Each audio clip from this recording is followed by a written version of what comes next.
असेतु सिन्धुपर्यन्ताय यस्य भारतभूमिका पितृभू पुण्यभूमिश्चैव स वै हिंदूरिति स्मृतः। भारत भू का सच्चा छिपाया गया इतिहास आपके समक्ष रखने का हमारा प्रामाणिक प्रयास है। हमारे इन कोशिशों को लाइक सब्सक्राइब करके आप हमें सहयोग करने की कृपा करें। बेल बटन जरूर दबाएं।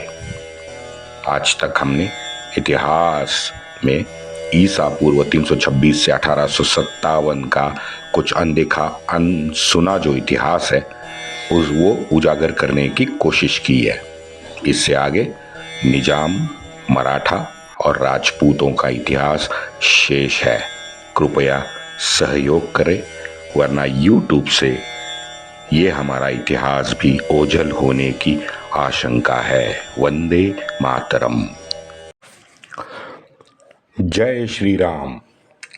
योगेश अनंत काले सभी सुनने वालों को मेरा प्यार भरा नमस्कार। मित्रों, 1757 की प्लासी की जो लड़ाई है वो जीतने वाला रॉबर्ट क्लाइव ने अपने पत्र में खुद लिखा है कि जब हम शहर से जुलूस निकाल के मीर जाफिर को ले जा रहे थे तो वास्तव में मैं बहुत डरा हुआ था, क्योंकि हम संख्या में कुछ 100 ही बचे थे और रास्ते में हमें देखने के लिए दोनों तरफ तकरीबन 25 से 30 हजार की आम जनता थी। यानी मित्रों, ये निहत्ती जनता उनके सामने मात्र खड़ी हो जाती तो निश्चित तौर पे वहां 1 घंटे के बाद कोई नहीं बच सकता था। लेकिन उस वक्त के जो ब्रिटिश रणनीतिकार थे उनको विश्वास था कि ऐसा कुछ नहीं होगा, क्योंकि भाई 1757 में ईस्ट इंडिया कंपनी को भी भारत में रहते हुए तकरीबन 150 साल हो गए थे।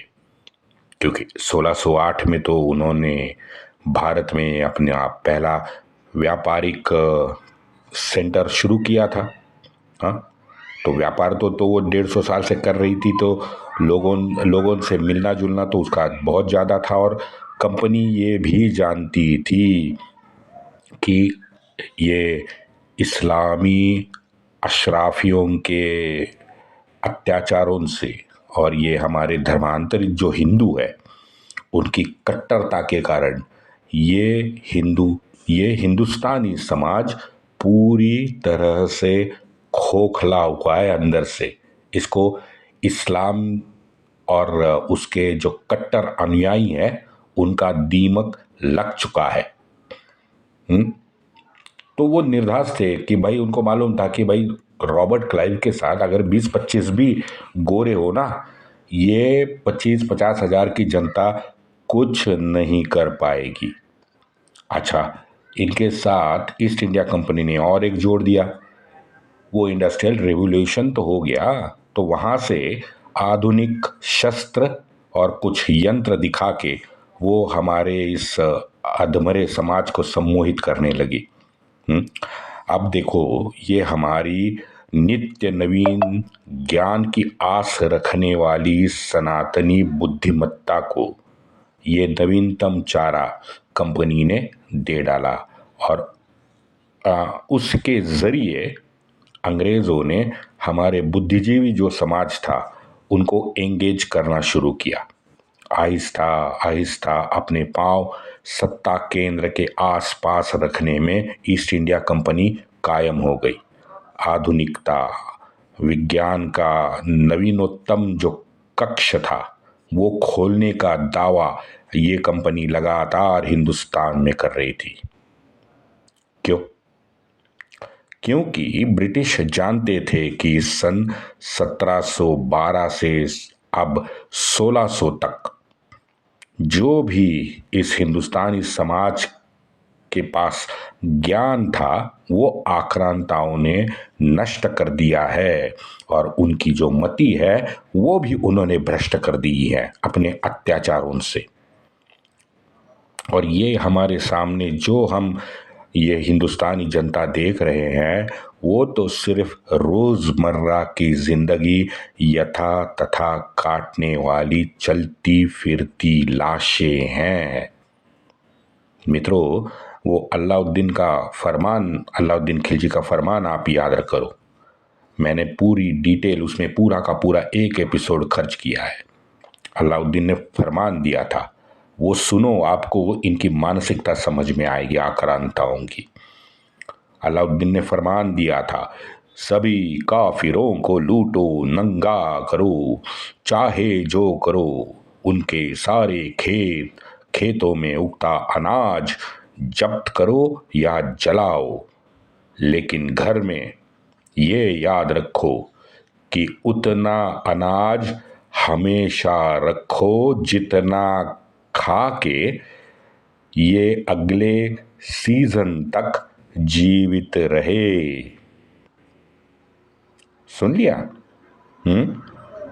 चाहे जो करो, हाँ, लेकिन उनको बिना सुख दिए सिर्फ वो जिए इतना ही अनाज वहां रखो। हाँ, मंदिर को पूरी तरह से ध्वस्त करो, मूर्तियां उनके सामने खंडित करो, ताकि उनके सारे सकारात्मकता के जो स्रोत है वो नष्ट हो जाएंगे।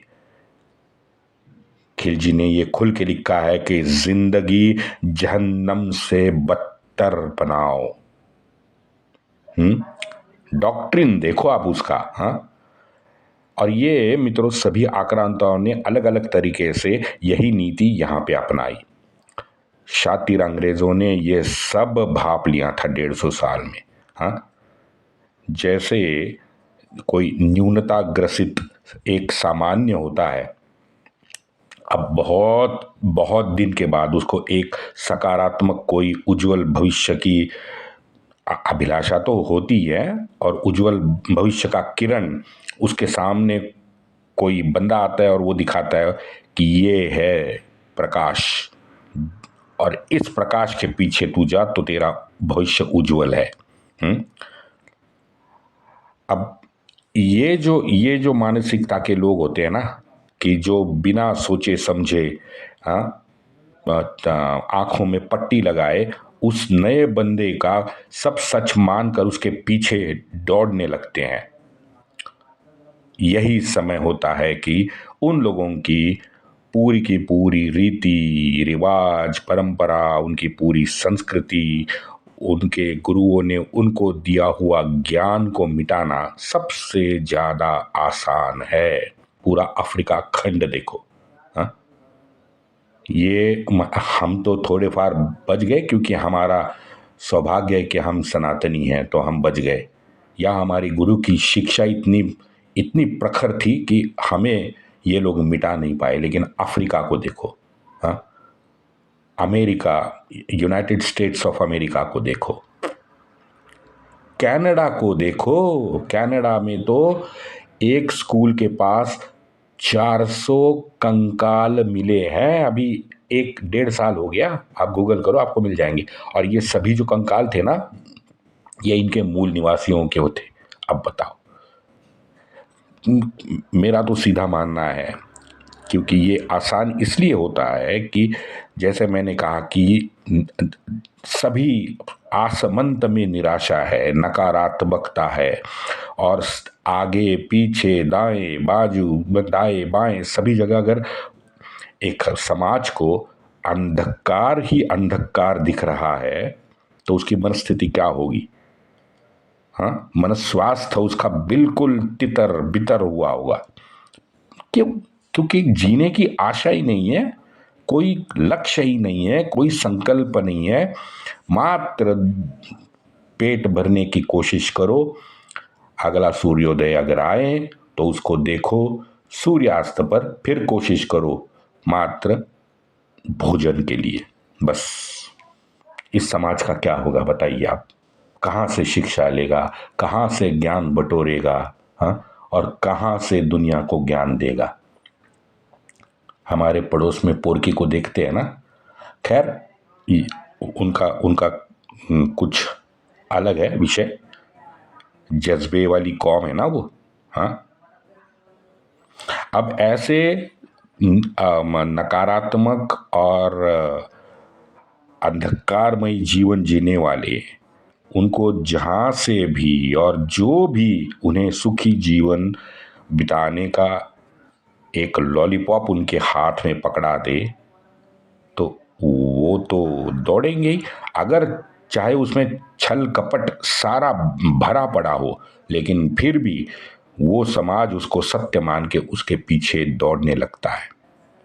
आप अब्राहिमिक धर्मों का देखो, हमारा विषय नहीं है लेकिन बताना जरूरी है क्योंकि हम समाज मानसिकता पे चर्चा कर रहे हैं। मोजेस ने क्या किया? मोजेस ने ऐसे ही समाज को अपनाया और उसको आजमाया भी और उसको अपने पीछे भी लगाया। नबी ने क्या किया? नबी ने, मोजेस ने जो नीति अपनाई उसमें क्षेत्रवाद और जोड़ दिया। जीसस ने मोजेस के ही नीति को अधूरा बता के पुराना आचार अपने नए डिब्बे में डाल के समाज के सामने पेश किया तो समाज उसके पीछे दौड़ा। हमारा क्या था? हमारा शुद्ध दर्शन था। क्या कहते हैं हम लोग? पिंडी से ब्रह्मांडी। ये एक व्यापक सोच थी। उसकी यही दो शब्दों में ज्ञान का भांडार था, पिंडी से ब्रह्मांडी। और यही वजह है कि उनके जो उन्होंने दिखाए हुए जो दर्शन है वो हमने नया ज्ञानवर्धक दर्शन उसको समझ लिया, जो असल में सिर्फ सत्ता का खेल था, बाकी कुछ था नहीं, उसमें कोई ज्ञान ही नहीं था। मैंने दोनों पढ़े हैं, तोरा नहीं पढ़ा है लेकिन बाइबल और कुरान पढ़े हैं। नए ज्ञान, ऐसा कोई ज्ञान उसमें है नहीं कि जो हमने हमारे इसमें ग्रंथों में पढ़ा नहीं है। कोई नया कुछ नहीं है उसमें।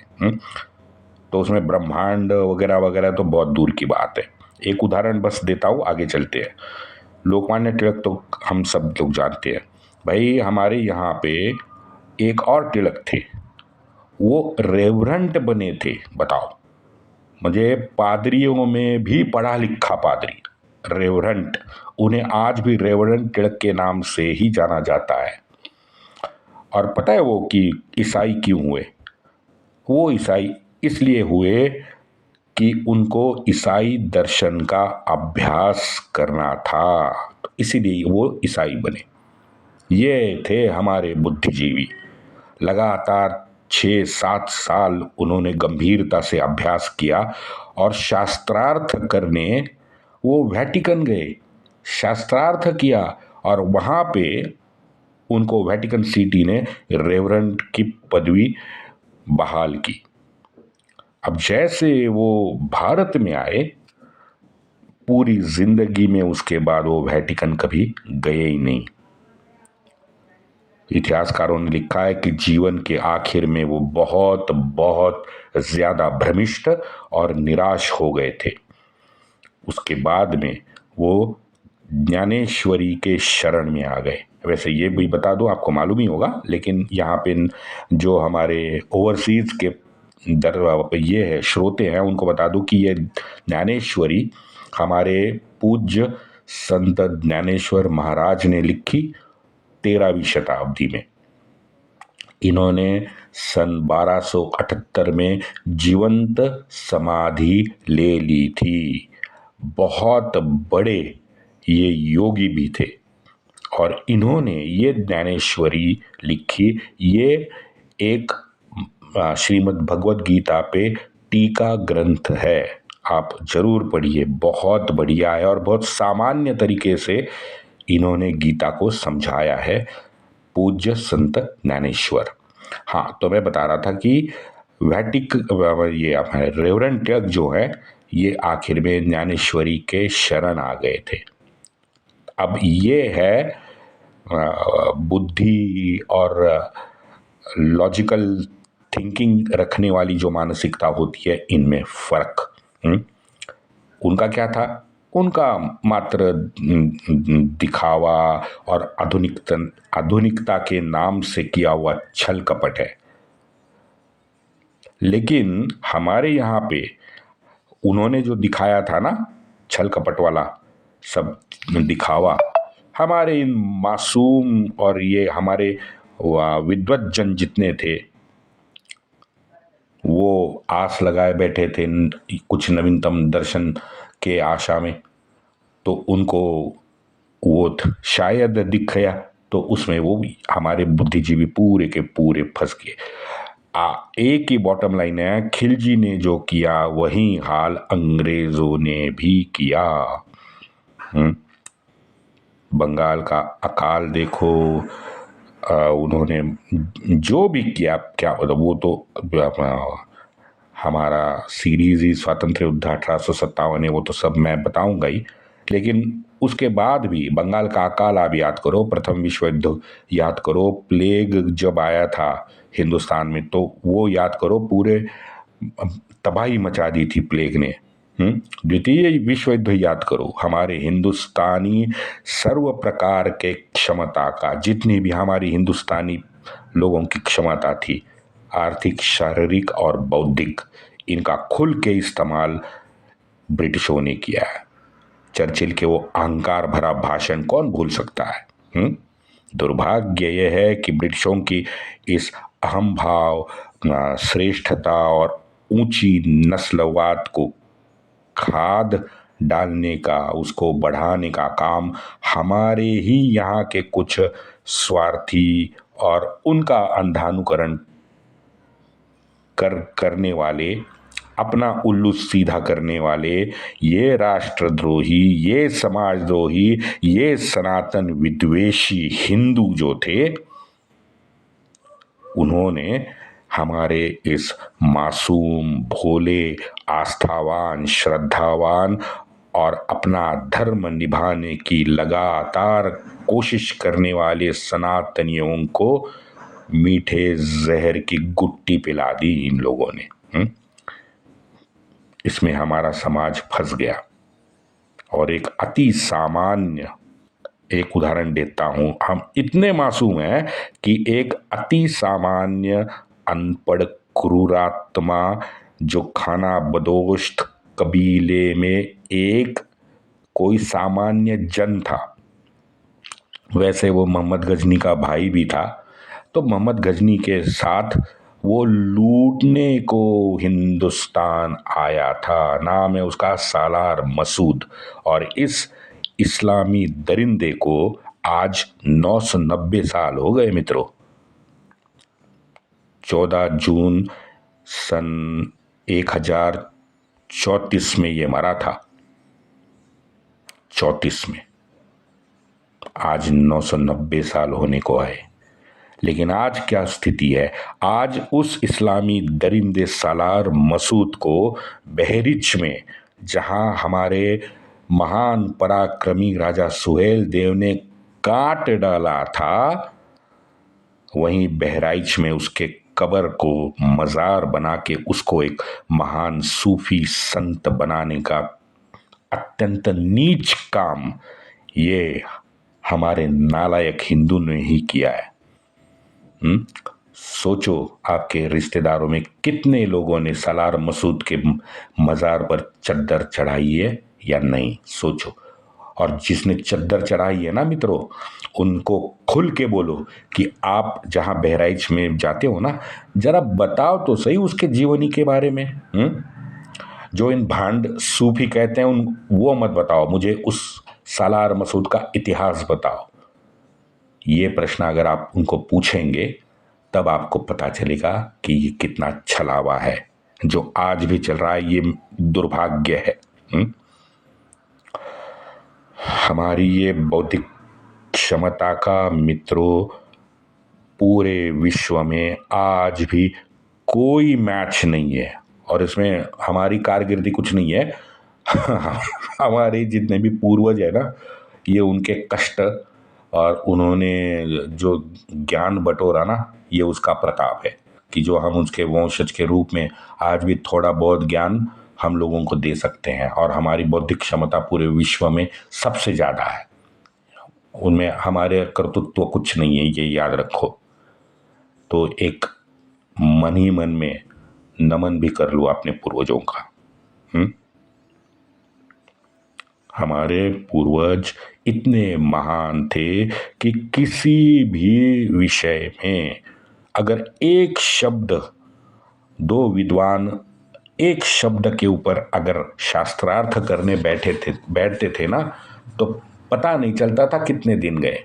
उदाहरण देता हूं, आद्य शंकराचार्य जी ने, ये वो ईस्वी सन 700, ईस्वी सन 800, अब पता नहीं, वो छोड़ दो, वो सब झूठ है। क्योंकि इन नालायकों को सारी दुनिया कितना 24 अक्टूबर 4004 ईसा पूर्व के बाद ही उनको आगे बढ़ानी है। क्योंकि बाइबल में लिखा है कि ईसा पूर्व 4004 ये पृथ्वी का जन्मदिन है, और 24 अक्टूबर भी लिख दिया है। अब पता नहीं इन लोगों ने कहाँ से लिख दिया, लेकिन बाइबल में ये तारीख है। तो उनका वो सनावली वगैरह वो छोड़ दो सब। क्रक्स ये है कि आद्य शंकराचार्य जी ने, अभी मुझे याद नहीं आ रहा है कि विषय, लेकिन विषय शायद अद्वैत और द्वैत, इस वाद पे कुछ यही विषय था वाद का। तो ये लगातार 32 दिन तक पंडित मंडन मिश्रा जी और उसके बाद में उसकी सुविद्य पत्नी के साथ हमारे शंकराचार्य जी ने 32 दिन तक शास्त्रार्थ करके उसको, उन दोनों को अपने तर्कों से मात दी, और उसके बाद शारदा पीठ की स्थापना कश्मीर में हुई। आज भी देख लो, आज भी मैं चुनौती देता हूं आपको, आपका कोई भाई हो, बहन हो, कोई रिश्तेदार हो, मित्र हो, आप जो यूरोप अमेरिका में कोई पढ़ाई वगैरह करता हो, तो पूछो उससे कि आज भी यूनिवर्सिटीज़ में, यूरोप हो अमेरिका हो, सबसे ज़्यादा बहस करने वाले हमारे भारतीय युवा विद्यार्थी ही होते हैं। क्योंकि हमारी ये मान्यता है कि संपूर्ण विकसित मानव ने पहले शब्द बोले थे और पहला प्रश्न भी पूछा था। उसके पहले शब्द थे को हम। भाई बताओ तो मैं कौन हूं? तो प्रश्न से हमारे जीवन की शुरुआत हम मानते हैं, और प्रश्न उन्हीं को पड़ता है जिनको ज्ञान की भूख होती है। हाँ, ये ज्ञान की भूख है ना मित्रों, ये सत्ता, अधिकार, वर्चस्व, सोच, वासना, लालच, द्वेष, मत्सर, मोह, इनकी जो अस्मिता या इनकी तरफ जो लगाव होता है ना, ये रहता नहीं है जब आप ज्ञान के पीछे भागते हो। ऐसे हमारे सभी विद्वानों ने कहा है। तो हमारे नीतिवान, धर्म पे चलने वाले समाज को अधर्मियों की सोच का अंदाजा ही नहीं आया। ये मूल कारण है कि हमको समझा ही नहीं कि ये है कौन और एक्चुअली ये क्या करना चाहते हैं। अगर आज हम सोचते हैं तो दर परत खुल के सत्य बाहर आता है। लेकिन ये हमारा दुर्भाग्य है मित्रों कि ये ज़्यादा वैचारिक गर्ग में हमको डाल देता है। अच्छा ये था, हम सर पकड़ के बैठते हैं कि भाई ये 1000 साल से हमारे विद्वानों को पता क्यों नहीं चला कि ये एग्जैक्टली करना क्या चाहते हैं लोग। लूट के ले लो भाई, लूट के ले लो संपत्ति, तो क्या हम फिर जमा करेंगे, हम फिर कष्ट करेंगे, कष्ट उठाएंगे, बहुत ज़्यादा 2 घंटा ज़्यादा काम करेंगे, ज़्यादा पैसा कमाएंगे, पैसों की क्या बात है। लेकिन समझ में नहीं पाया कि ये संस्कृति विनाश की इन लोगों की जो योजना थी, वो योजना ईस्ट इंडिया कंपनी ने बहुत पहले ही, इसका मतलब है ऑलरेडी योजना बना दी गई थी। ये थॉमस मैकॉले जैसे बुद्धिजीवी जो थे वो सरकारी नौकर थे और निमित्त मात्र थे, क्योंकि इतिहास विद्वान के तौर पे उसको बुलाया गया था। क्योंकि इससे ये समझ आता है कि बेंटिक ने अपने जब वो चला गया रिटायर्ड होके, तो उसके पहले जाते जाते मैकॉले की इस नई नीति को संपूर्णतः भारत में लागू करने का अधिकृत फैसला किया। ये बड़ी महत्वपूर्ण बात है। और मैकॉले की योजना पूर्ण भारतवर्ष में लागू हो गई।